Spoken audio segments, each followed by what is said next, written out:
Well, good Monday morning. Are you ready to go? Here we go. It's another week, and we're coming in our study through the book of James to James chapter 3. And I found this passage, and it's kind of long today, so I'm going to jump right into reading it in just a moment. I kind of read it through and comment as we go, as I think the way we'll do it today. James, he'd already brought up about the tongue. And he uses that to mean the words that we say. And it's so evidently very important because not only does he go back to it here in James 3, because we already talked about the bit in the horse's mouth, remember? And so forth, how the small tongue can draw. Well, now he's going to go into it in even more depth, in more depth. But words do mean a lot, don't they? You can probably recall a time that somebody just said something in passing and it really hurt you. Or maybe you can think of a time somebody said, "Wow, good job." And it was so encouraging to you. By the way, that I always kind of feel that way when you tell me or Lorena how that the show means a lot to you. Thank you for that. That really does encourage.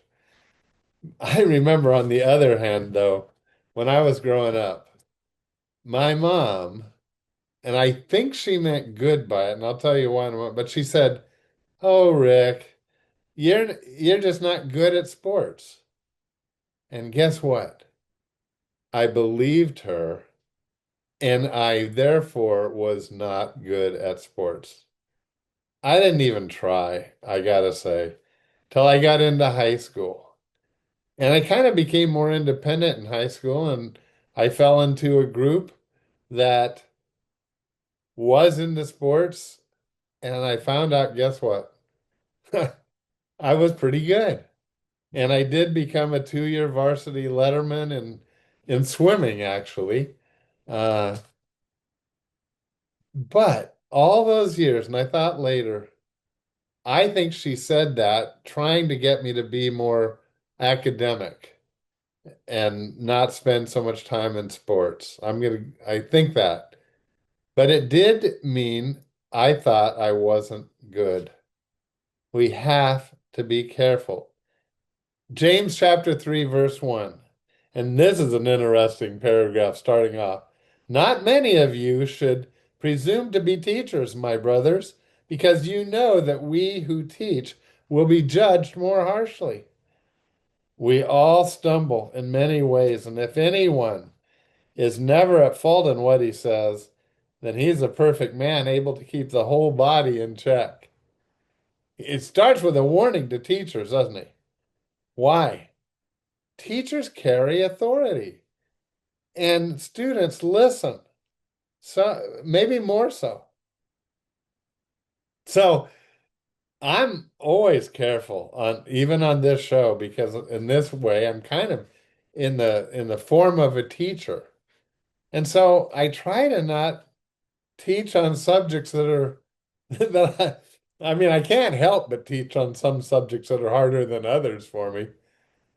But I am real careful about if I ask you or I challenge you in an area, I'm real careful because I know that like verses like we what we just read mean that in my role as the role of a teacher, I'm going to be judged more harshly. And so I try to do the same stuff that I'm asking you or challenging you to do. I try to do it myself. And then in the long paragraph, starting in verse 3, he gets into the tongue. And again, it's small, but it's so powerful. And he uses, well, let me read it. When we put bits into the mouths of horses to make them obey us, we can turn the whole animal. Or, he says, take ships as an example. Although they are so large and are driven by strong winds, they are steered by a very small rudder. And it makes that ship go wherever the pilot wants it to go. We know that to be true, don't we? I started sailing when I was very, very young. And I see a picture like behind me, and I want to be out there in a sailboat. And the sailboat, has a rudder. And of course, the rudder is a very, if a 14-foot sailboat, let's say, a 14-foot sailboat will have a rudder that is no more than a foot and a half in length off the stern. And usually in most boats of that size, all that's attached to that is a stick called a tiller. A tiller. And you move that stick to move the rudder that changes the direction of the boat.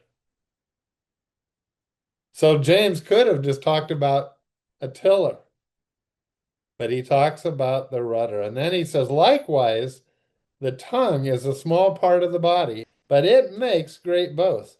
Consider what a great, oh, there's another illustration. Consider what a great forest is set on fire by just a small spark. Boy, we in Southern California we relate to that, don't we? Well, the tongue is also a fire, a whirl of evil among the parts of the body. It corrupts the whole person and sets the whole course of his life on fire and is itself on fire by hell. Wow. Strong, strong words. But that's the dangers of an unchecked tongue. You have to watch what we say. It can change the course of our life or the life of someone else. Huge potential for good or for harm. It's very sobering, isn't it? And I think we know this, but James makes it clear that we do, and that we're to just make sure that when we make comments, that they're positive comments. They uplift. They don't tear down. We need to, in essence, tame our tongue. And that is the point of this very last paragraph that we'll read for today. It comes in verse 7. All kinds of animals, birds, reptiles, and creatures of the sea are being tamed and have been tamed by man. But no man can tame the tongue. It is a restless evil full of deadly poison. That's a strong, strong statement. And so how do we do it? If no man can do it, why is James making such a point? Can we do it or we can't do it? Here's the fact. You know how we do it? We need to pray and ask God through his Holy Spirit who indwells us. Holy Spirit, please help tame my tongue and bring anything to mind that might hurt someone else. Before I say it, please, Holy Spirit. And I pray the same thing for my friends who are watching. Holy Spirit, please make us aware of what we're going to say before we say it. It is part of the fruits of the Spirit, isn't it? Of love, joy, peace, patience, kindness, goodness, gentleness, and what? And self-control. That's enough for today. You and I have a challenge. Let's watch what we say, and I'll meet you back here tomorrow.